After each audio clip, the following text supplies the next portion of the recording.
Good morning dear students, welcome to our maths class. You know that beta we were completed 3 question of exercise 11.2. Now let's start our fourth question. Let's see, the question 4 is solve the following. Question 4 is solve the following. Solve the following. First part is Raman bought a bicycle. Raman bought a bicycle. Bought a bicycle for rupees 2580. Raman एक bicycle लेकर आता है जो कितने रुपए की है, 2580 rupees की है. And made a profit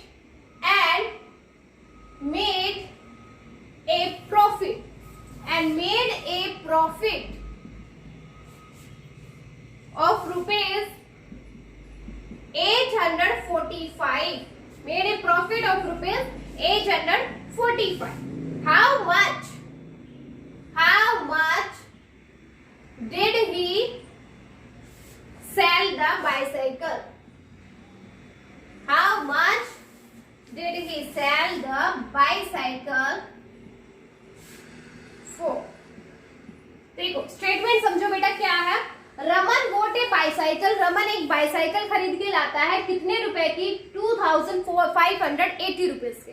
ठीक है, खरीदा है उसने, बॉट किया है. इसका मतलब ये हो गया, ये क्या है उसका सीपी हो गया.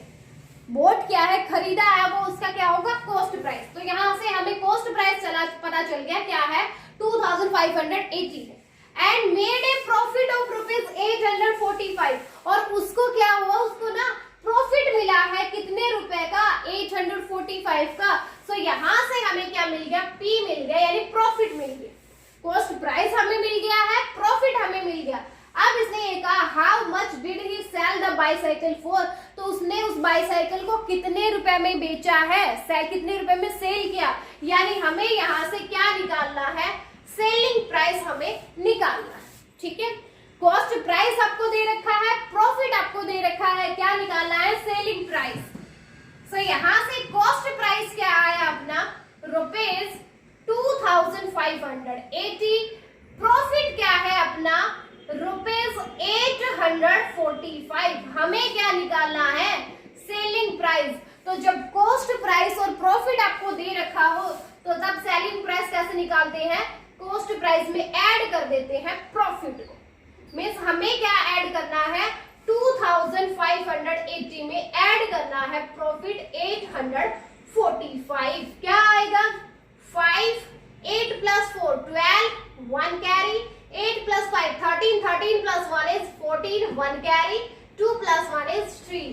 यानी रुपीज 3425 में उसने क्या क्या सेल कर दिया, कितने में, 3425 रुपीज 3425 में उसने सेल कर दिया. तो यहाँ से सेलिंग प्राइस हमें निकालना था उस बाईसाइकिल का कि कितने में उसने वो बाईसाइकिल जो है वो सेल की है.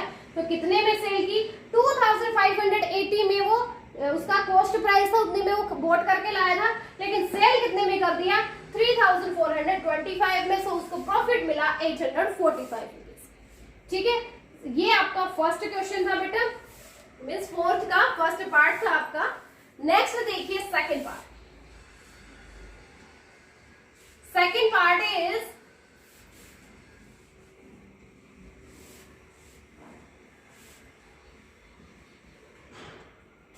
सेकंड है a shopkeeper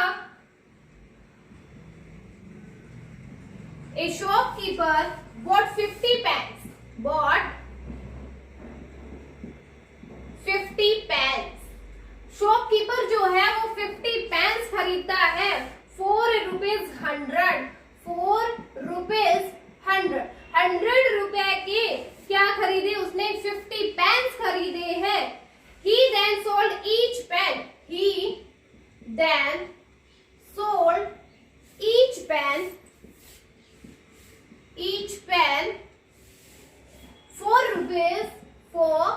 rupees 2.5. Find his profit or loss. Find his profit or loss. Find his profit or loss.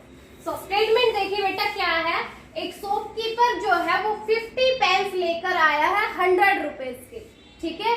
यहां से अपना कॉस्ट प्राइस आ गया कि 50 पेंस की कॉस्ट प्राइस क्या आ गया, सीपी क्या है 100 रुपीज। तो 100 रुपीज तो उसका कॉस्ट प्राइस हो गया है, कॉस्ट प्राइस यानी 50 पेंस जितने में खरीदे थे, खरीदने वाला क्या होता है कॉस्ट प्राइस होता है, तो कॉस्ट प्राइस आ गया कितना 100 रुपीज हो गया, ठीक है। तो यहां से अपना कॉस्ट प्राइस क्या आया 100 रुपीज, ठीक है। ही देन सोल्ड, तब बाद में उसने क्या किया, उसको सोल्ड कर दिया, बेच दिया। ईच पेन फॉर रुपीज 2.5, हर एक पेन 2.5 रुपीज में, हर एक पेन। देखो एक पेन कितने थे 50, लेकिन हर पेन को कितने रुपए में बेचा 2.5 रुपीज में बेचा है। तो यहां से हमें ये निकालना 50 पेन्स कितने में गए उसके, तो हम क्या करेंगे 50 की मल्टीप्लाई करेंगे 2.5 से, तो पॉइंट हटाएंगे, डिवाइड में 10 आएगा, 0 से 0 का 25 5 जा 125। इसका मतलब ये हुआ, ये क्या आ गया सेलिंग प्राइस आ गया। देखो उसने हर पेन 2.5 रुपीज में बेचा है, 2 रुपया 50 पैसे में बेचा उसने हर पेन, लेकिन पेन थे कितने 50। तो 50 पेन्स की हम क्या करेंगे मल्टीप्लाई कर देंगे 2.5 से, पॉइंट हटाएंगे, डिवाइड में 10 आएगा, 0 से 0 कट, 5 की 25 से मल्टीप्लाई करेंगे तो 125। यहां से सेलिंग प्राइस हमें मिल गया कि उसने ना 125 में उसको सेल कर दिया। अब देखो कॉस्ट प्राइस क्या है 100 रुपए, सेलिंग प्राइस क्या है 125, यानी कम में खरीद के ज्यादा में उसने बेच दिया है। कम में खरीदा ज्यादा में बेचा, तो क्या होगा प्रॉफिट होगा। क्या होगा प्रॉफिट होगा। कितने रुपए का प्रॉफिट होगा वो कैसे निकालेंगे, सेलिंग प्राइस में से कॉस्ट प्राइस को क्या करेंगे माइनस कर देंगे, यानी 125 में से 100 रुपीज को माइनस करेंगे तो रुपीज 25 का उसको क्या हो गया प्रॉफिट हो गया, रुपीज 25 का प्रॉफिट हुआ उसको, ठीक है। ओके, देखो एक शॉपकीपर है जिसने 50 पेन खरीदे थे 100 रुपए, 50 पेन 100 रुपए के खरीदे, फिर उसने क्या किया सोल्ड कर दिया उन पेन को, एक पेन 2.5 में बेचा उसने, ठीक है। यहां से देखो एक चीज हमें यहां से साफ साफ दिख रही है कि 50 पेन 100 रुपए की लाया था, तो इसका मतलब हर एक पेन 2 रुपए का हो गया है ना, 2 रुपीज का हो गया हर पेन, लेकिन उसने सोल्ड कितने में किया 2.5 में। तो यहां से हमें साफ दिख गया कि प्रॉफिट तो हुआ है उसको। अब 2 रुपए का पेन लाके उसको 2.5 रुपए में बेच रहा है, यानी 50 पैसे का प्रॉफिट हो रहा है ना उसको, तो बस हमें प्रॉफिट तो पता चल गया कि उसको प्रॉफिट हुआ है, लेकिन कितना प्रॉफिट हुआ है वो हमें निकालना था। अब हर पेन उसने 2.5 में खरीदा, तो 50 पेन 2.5 में बेचा है, तो 50 पेन्स कितने में बिके उसके रुपीज 125 में, यानी 100 में पेन्स खरीदे थे 125 में उसने सेल कर दिए, प्रॉफिट हुआ कितने रुपए का 25 रुपीज का उसको प्रॉफिट हो गया, ठीक है। ये आपका बी पार्ट था बेटा। नेक्स्ट देखिए C part.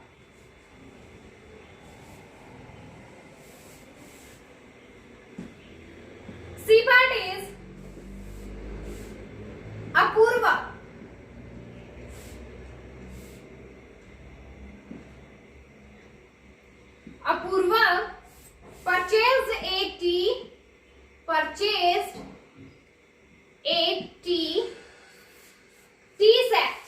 purchased a tea set for rupees 545.35। Apoorva ने परचेज किया है, खरीदा है टी सेट, कितने रुपए का 545.3 खरीदा है ना, इसका मतलब ये क्या है कॉस्ट प्राइस है। कोई चीज अगर खरीदी है तो क्या होगा कॉस्ट प्राइस दे दिया, ठीक है। एंड सोल्ड इट फॉर और उसने बेच दिया कितने रुपए का रुपीज 620.75 का। 545.35 का उसने खरीदा था, बेचा कितने में रुपीज 620.75 75 में, इसका मतलब बेचा है ना, तो ये उसका सेलिंग प्राइस आ गया। ठीक है, फाइंड हर प्रॉफिट और लॉस, फाइंड हर प्रॉफिट और लॉस, उसका प्रॉफिट और लॉस हमें निकालना। ठीक है, देखो अपूर्वा ने एक टी सेट खरीदा, कितने रुपए का? 545.35 का। मीन्स ये क्या है, अपूर्वा का कॉस्ट प्राइस हो गया टी सेट का कॉस्ट प्राइस। ठीक है, कॉस्ट प्राइस क्या है? रुपीज 545.35 क्या आ गया कॉस्ट प्राइस। सेलिंग प्राइस कितने में सेल किया उसने? रुपीज 620.75 में उसने सेल कर दिया। अब इसने ये कहा कि उसका प्रॉफिट या लॉस, जो भी प्रॉफिट हुआ है तो प्रॉफिट निकालो, लॉस हुआ है तो लॉस निकालो। तो देखो उसने क्या किया, कॉस्ट प्राइस कम है सेलिंग प्राइस से, जब कॉस्ट प्राइस क्या हो, लेस देन हो सेलिंग प्राइस से, उस टाइम पे क्या होगा, प्रॉफिट होगा। देखो क्योंकि उसने क्या किया, कम में खरीदा, ज्यादा में बेचा है तो प्रॉफिट होगा। प्रॉफिट निकालेंगे कैसे, सेलिंग प्राइस में से कॉस्ट प्राइस को माइनस कर देंगे। मीन्स हमें रुपीज 620.75 में से माइनस करना है रुपीज 545.35 को माइनस करेंगे। सो 5 - 5 0, 7 - 3 4, 10 - 5 5, यार 1 11 होगा, 11 - 4 7, यार 5 5 - 5 0। यानी उसको प्रॉफिट कितने रुपए का हुआ, प्रॉफिट हो गया उसको 75 रुपीज 40 पैसे। कितने का प्रॉफिट हुआ, 75 रुपीज 40 पैसे का प्रॉफिट हो गया। ठीक है, ये था आपका बेटा सी पार्ट, जो क्या था, अपूर्वा ने एक टी सेट खरीदा था, कितने रुपए का, 545.35 का, और उसको सेल कर दिया था रुपीज 620.75 में। इट मीन्स कॉस्ट प्राइस उसका 545.35 था, सेलिंग प्राइस उसका 620.75 है। इसने कहा कि प्रॉफिट या लॉस निकालिए, तो लॉस तो होना ही नहीं है, क्योंकि उसने क्या किया, कम में खरीद के ज्यादा में बेचा है, तो लॉस नहीं होगा, प्रॉफिट होगा। प्रॉफिट है तो कितना प्रॉफिट है, सेलिंग प्राइस में से कॉस्ट प्राइस को माइनस करेंगे, माइनस किया तो क्या आया, रुपीज 75.40, 75 रुपीज 40 पैसे का उसको क्या हुआ, प्रॉफिट हुआ। ओके, सो ये आपका सी पार्ट था बेटा 4th का। नेक्स्ट लास्ट पार्ट देखिए इसी का,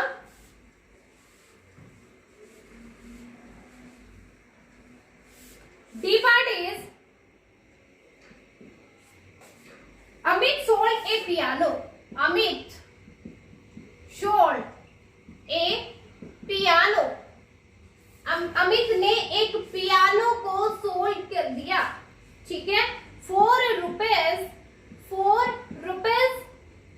6,595। अमित ने एक पियानो जो है, जो म्यूजिकल इंस्ट्रूमेंट होता है ना पियानो, वो उसने सोल्ड कर दिया। इट मीन्स ये उसका सेलिंग प्राइस आ गया कितना, rupees 6,595 at a loss of rupees 325, जिसमें जितना में उसने सेल किया है ना, उसमें उसको लॉस हुआ है। कितने रुपए का लॉस हुआ, 325 का लॉस हुआ है। What was the cost price, what was the cost price of piano, piano का कॉस्ट प्राइस क्या है, वो क्या था उस पियानो का कॉस्ट प्राइस, वो हमें बताना है। ठीक है, देखो यहाँ हमें क्या दे रखा है, सेलिंग प्राइस दे रखा है कितना, रुपीज 6,595, और क्या दे रखा है, लॉस दे रखा है कितने रुपए का, रुपीज 325 का। इसने पूछा कि उसका कॉस्ट प्राइस क्या था, तो हमें निकालना है कॉस्ट प्राइस। सो जब आपको सेलिंग प्राइस और लॉस दे रखा हो, सेलिंग प्राइस और लॉस दे रखा हो, तो हम कैसे निकालते हैं, जब आपको क्या दे रखा हो, सेलिंग प्राइस कितने में सेल किया है, और क्या था, लॉस हुआ है कितने रुपए का, तो कितने में उसने खरीदा था, तो हम क्या करेंगे, सेलिंग प्राइस में ऐड करेंगे लॉस को। इसका मतलब क्या ऐड क्यों करेंगे, लॉस हुआ है तो, क्योंकि उसका कॉस्ट प्राइस निकाल रहे हैं ना, तो कॉस्ट प्राइस इसका मतलब जितने में उसने सेल किया है उससे तो ज्यादा ही होगा, तभी तो लॉस हुआ है। तो ज्यादा आएगा कैसे, जब इन दोनों को ऐड करेंगे। 6599 में ऐड करेंगे हम 325 को। 5 + 5 10, 1 कैरी, 9 + 2 11, 11 + 1 is 12, 1 कैरी, 5 + 3 8, 8 + 1 9 and 6। सो उसने क्या, उसका क्या है, कॉस्ट प्राइस क्या था, 6,920 था, यानी कॉस्ट प्राइस उसका क्या था, ज्यादा था, ज्यादा कॉस्ट प्राइस था, उसने कम में उसको सेल कर दिया, तभी तो उसको लॉस हुआ है। जब कोई चीज हम ज्यादा रुपए की खरीदते हैं और कम रुपए में बेचते हैं तो लॉस होता है। यस, वही हुआ है यहाँ पे कि उसने बेचा कितने में, 6595 में, जिसमें उसको 325 का लॉस हो गया था। तो उसका कॉस्ट प्राइस क्या होगा, तो सेलिंग प्राइस में लॉस को ऐड करते ना, तब उसका क्या होता, कॉस्ट प्राइस आता। इसलिए हमने दोनों को ऐड किया, क्या आया, 6920 रुपीज का उसे उसका कॉस्ट प्राइस था। जो पियानो जो है वो कितने रुपए का था, 6920 रुपीज का था। ठीक है, सो बेटे यहाँ अपना ये लास्ट क्वेश्चन था 11.2 का, और लास्ट क्वेश्चन था अपने 11th चैप्टर का भी। ठीक है, यहाँ अपना 11th चैप्टर जो है वो हो गया है कंप्लीट। आप थोड़ा रीड कर लेते हैं 12th के बारे में, 12th चैप्टर है क्या। ठीक है, क्योंकि अभी अपने पास टाइम है तो थोड़ा रीड कर लेते हैं। Next is 12th chapter, and 12th chapter name is symmetry and patterns. 12th is symmetry and patterns. Next अपना चैप्टर रहेगा symmetry and patterns. Symmetry, what is symmetry? Symmetry होती क्या है? व्हेन ए शेप और a figure is divided into 2 parts. Symmetry क्या होती है बेटा? When a shape or a figure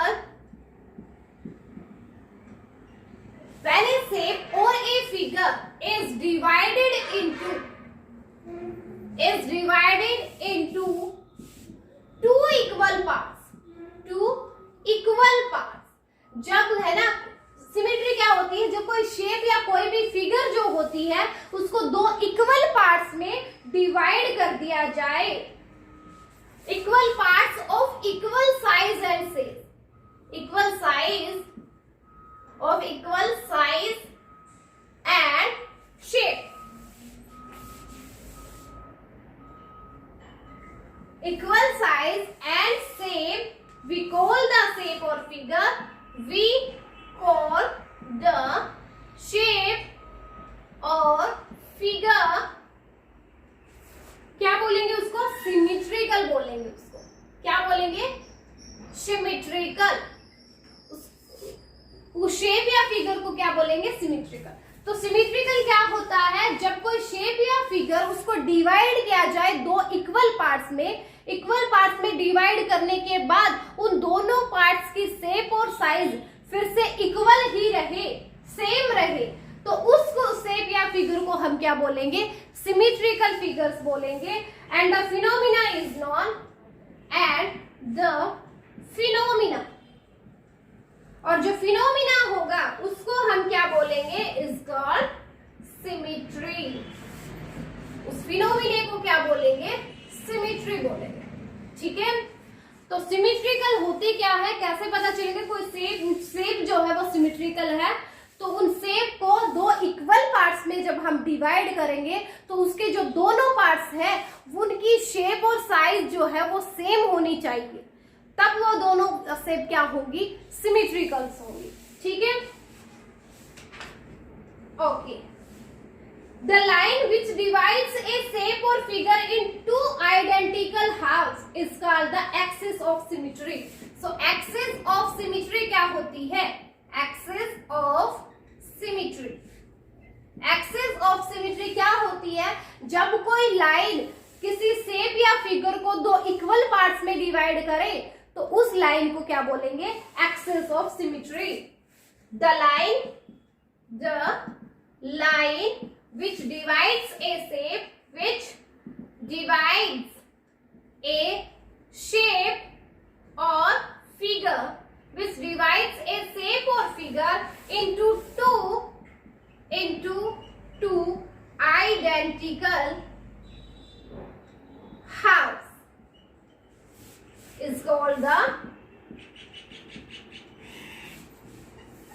axis of symmetry। उसको क्या बोलेंगे, एक्सिस ऑफ सिमेट्री बोलेंगे। ठीक है, तो एक्सिस ऑफ सिमेट्री क्या होती है, कोई भी फिगर है अगर उसको उसमें एक लाइन, एक्सिस ऑफ सिमेट्री क्या होगी, वो लाइन जो किसी शेप या फिगर को दो आइडेंटिकल हाफ्स में डिवाइड करे। यानी देखो यहाँ पे एक शेप दे दी मैंने आपको, ये वाली शेप है, ठीक है, ये एक शेप है यहाँ पे, इसको ना एक लाइन ऐसी इसमें से आप ड्रॉ करनी है ताकि वो उसको दो इक्वल पार्ट्स में डिवाइड करे और जो इक्वल शेप जो बनेगी वो आइडेंटिकल होनी चाहिए, मीन सेम टू सेम होनी चाहिए। मीन्स देखो अगर हम इस लाइन को यहाँ से ड्रॉ कर दे, यहाँ से हमने हाफ कर दिया, ऊपर का पार्ट अलग नीचे का अलग, तो क्या ऊपर का पार्ट और नीचे का पार्ट सेम है? नहीं, क्योंकि शेप भी सेम नहीं है, साइज भी सेम नहीं है। तो हमें ये वाली लाइन ऐसे ड्रॉ नहीं करनी, तो एक लाइन हमें यहाँ से लेनी पड़ेगी, यहाँ से। ठीक है, तो यहाँ से हमने एक लाइन ड्रॉ की जिसमें क्या हुआ, लेफ्ट वाली और राइट वाली सेम टू सेम फिगर्स दिख रही है, सेम टू सेम है ना, ये वाली है ऐसे ही, ये वाली है सेम है। तो एक ऐसी लाइन जो किसी भी शेप या फिगर को दो इक्वल पार्ट्स में डिवाइड करे, तो वो क्या होनी चाहिए, वो दोनों आइडेंटिकल होनी चाहिए, यानी सेम शेप हमें दिखनी चाहिए, उनका साइज और शेप जो है सेम ही होना चाहिए। तो वो लाइन, उस लाइन को हम क्या बोलेंगे, ये जो लाइन है जिसने इसको डिवाइड किया है दो इक्वल पार्ट्स में सेम शेप और साइज में, इस लाइन को हम बोलते हैं एक्सिस ऑफ सिमेट्री। इस लाइन को क्या बोलेंगे, एक्सिस ऑफ सिमेट्री। ठीक है, ओके। नेक्स्ट देखिए इसमें क्या है, और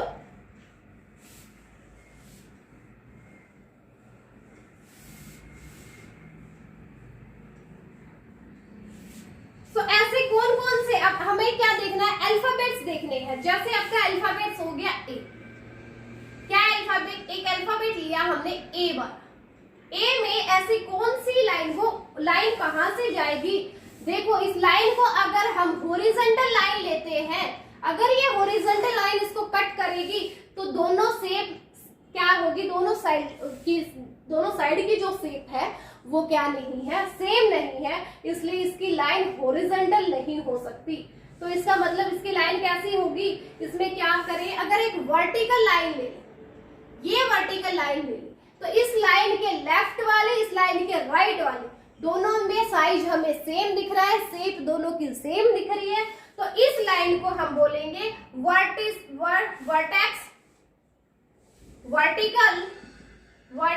एक्सिस ऑफ सिमेट्री। इसको बोलेंगे वर्टिकल एक्सिस ऑफ सिमेट्री। जो वर्टिकल लाइन किसी शेप को डिवाइड करेगी दो इक्वल पार्ट्स में, तो उसको बोलेंगे वर्टिकल एक्सिस ऑफ सिमेट्री। अब कोई जैसे नेक्स्ट आपका अल्फाबेट है बी, बी को देखो वर्टिकल लाइन नहीं कर सकती, तो इसको क्या कर रहे हैं, एक हॉरिजॉन्टल लाइन, हॉरिजॉन्टल लाइन इसके बीच में से हम लेते हैं, तो दोनों को ऊपर और नीचे दोनों सेम शेप रहती है इनकी, तो इस लाइन को हम बोलेंगे horizontal axis of symmetry, horizontal axis of symmetry. ठीक है, सो इसमें क्या था बेटा कि अगर कोई वर्टिकल लाइन शेप को दो इक्वल पार्ट्स में, और वो भी क्या हो, आइडेंटिकल हाफ्स हो, तो वो उस लाइन को बोलेंगे वर्टिकल एक्सिस ऑफ सिमेट्री। और कोई हॉरिजॉन्टल लाइन इनको अगर इक्वल पार्ट्स में डिवाइड करती है तो उसको बोलेंगे हॉरिजॉन्टल एक्सिस ऑफ सिमेट्री। अब देखो नेक्स्ट आपका एक क्या है, ये है ओ, है आपका अल्फाबेट। ओ को आप एक वर्टिकल लाइंस में भी कर सकते हो, तो भी इनकी दोनों साइड क्या है, सेम दिखेंगी। आप इसको क्या कर सकते हो, वर्टिकल में भी, देखो हमने वर्टिकल में किया, हॉरिजॉन्टल में भी किया, ठीक है। दोनों को अगर हॉरिजॉन्टल में भी करते हो तो भी इनकी शेप क्या है, दोनों साइड्स पे सेम रहेगी। तो इसमें क्या हो रहा है, बोथ इनको क्या बोलेंगे, जो वर्टिकल और हॉरिजॉन्टल दोनों में इनकी शेप हमें सेम दिखाई दे, तो ऐसी शेप को हम बोलेंगे, ऐसी लाइन को जो बोलेंगे वो क्या रहेंगी, बोथ एक्सिस ऑफ सिमेट्री। तो इसमें दोनों हो रही है ना, इसलिए इसको बोथ एक्सिस ऑफ सिमेट्री बोलेंगे, बोथ एक्सिस ऑफ सिमेट्री, जिसमें वर्टिकल और हॉरिजॉन्टल लाइन दोनों क्या करे, इक्वल पार्ट्स में डिवाइड करे, तो उसको बोलेंगे बोथ एक्सिस ऑफ सिमेट्री। ठीक है, अब नेक्स्ट है, जैसे आपका एक अल्फाबेट ले लिया हमने, क्या जे लिया, जे है, जे में क्या हो रहा है, अगर एक हॉरिजॉन्टल लाइन ले तो ये क्या है, ऊपर की शेप अलग है, नीचे की अलग है ना, तो ये क्या नहीं होगी, नहीं हो सकती इसकी डिवाइडिंग लाइन। अब इसकी क्या करें, वर्टिकल लाइन ले तो भी क्या है, इधर और इधर वाली शेप क्या होगी, अलग अलग होगी। ठीक है, तो यहाँ इसकी कोई भी, इनमें से कोई भी एक्सिस ऑफ सिमेट्री नहीं बन रही है, तो इसको हम बोलेंगे नो एक्सिस ऑफ सिमेट्री। क्या बोलेंगे, नो एक्सिस ऑफ सिमेट्री, की यहाँ पे कोई भी एक्सिस नहीं बन रही है सिमेट्री की, ना वर्टिकल ना हॉरिजॉन्टल। ठीक है, तो ये था अपना सिमेट्री के बारे में। ठीक है, सिमेट्री क्या होती है, वो होती है जब कोई भी क्या हो, शेप और साइज, जिसका किसी भी शेप और साइज को अगर दो इक्वल पार्ट्स में डिवाइड किया जाए तो वो दोनों पार्ट उनके सेम शेप और सेम साइज के होने चाहिए। ठीक है, वो होती है आपके सिमेट्री। एक्सिस ऑफ सिमेट्री क्या होती है, जो लाइन उस शेप और साइज, शेप और फिगर को दो इक्वल पार्ट्स में डिवाइड करेगी, उस लाइन को बोलेंगे एक्सिस ऑफ सिमेट्री। तो क्या होगी, जैसे वर्टिकल लाइन अगर इनको दो इक्वल पार्ट्स में डिवाइड करती है तो vertical axis of symmetry, horizontal divide करती है तो हॉरिजॉन्टल एक्सिस ऑफ सिमेट्री, दोनों ही इक्वल पार्ट्स में डिवाइड करती हैं तो होगी बोथ एक्सिस ऑफ सिमेट्री। और दोनों में से, वर्टिकल और हॉरिजॉन्टल में से कोई भी उसको डिवाइड नहीं करेगी तो क्या होगा, नो एक्सिस ऑफ सिमेट्री होगी। ठीक है, सो यहाँ पे अपनी 12.1 एक्सरसाइज के लिए जो टॉपिक होना था वो हमने कर लिया है। नेक्स्ट अब हम क्या करते हैं, 12.1 एक्सरसाइज को देखते हैं क्या है। एक्सरसाइज 12.1 देखिए, बहुत ही इजी एक्सरसाइज है 12.1, जिसका फर्स्ट क्वेश्चन है, लिस्ट द फॉलोइंग, लिस्ट बनानी है हमें। जैसे फर्स्ट है आपका, all the capital letter of the English alphabet that are symmetrical about a vertical axis. वो सारे इंग्लिश अल्फाबेट्स ए से जेड तक के अल्फाबेट्स आपको लेने हैं जिसमें क्या हो, वर्टिकल एक्सिस ऑफ क्या बने, सिमेट्री बने। मीन्स जैसे ए है आपका, ए को हमने वर्टिकली डिवाइड किया तो ये क्या हो रहा है, इक्वल पार्ट्स में डिवाइड हो रहा है, तो ये एक फिगर ये हो जाएगी। बी है, बी नहीं होता क्योंकि वो हॉरिजॉन्टली डिवाइड होता, वर्टिकली नहीं होता, सो इसमें ए नहीं आएगा। फिर सी है, सी भी वर्टिकली नहीं होता। डी, डी भी वर्टिकली नहीं होता, सेम शेप नहीं आती। ई को देखेंगे, ई को अगर वर्टिकली डिवाइड किया जाए तो नहीं होगी सेम शेप। एफ, एफ भी नहीं होगी, अलग अलग शेप आ रही है। जी चेक करेंगे, जी भी नहीं होगा, अलग अलग शेप आ रही है। एच देखते हैं, एच को हमने वर्टिकली डिवाइड किया तो दोनों साइड सेम शेप बन रही है, तो यहाँ पे एक अल्फाबेट ए हो जाएगा, नेक्स्ट अल्फाबेट एच हो जाएगा। आई, एच के बाद क्या आता है आई, आई को वर्टिकली डिवाइड नहीं कर सकते, नहीं आएगा। जे देखते हैं, जे तो किसी में होता ही नहीं है, अभी हमने चेक किया ना वर्टिकली में होता है ना हॉरिजॉन्टल में। के नहीं होगा। एल, ये भी नहीं होगा। एम, एम को चेक करते, एम को हमने वर्टिकली डिवाइड किया तो दोनों साइड सेम शेप आई तो एक लेटर हो जाएगा M. A H M, M हो गया। उसके अलावा कौन कौन से लेटर्स होंगे वो और देखते हैं।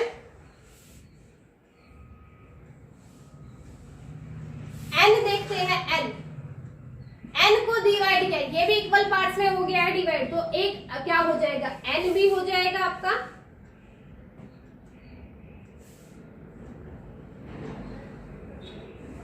एन हो रहा है क्या, नहीं सेम शेप नहीं है इनकी, उल्टा हो रहा है इसका, ये सेम शेप नहीं है। एम नहीं, एन नहीं होगा। ओ हो जाएगा, ओ तो वर्टिकली में भी होता है, हॉरिजॉन्टल में भी। फिर P वो नहीं होगा, क्यू को वर्टिकली जब डिवाइड करते हैं तो क्या हो रहा है, सेम शेप हो रही है, क्यू में भी नहीं होती, आर में नहीं होती, एस ये भी नहीं होती,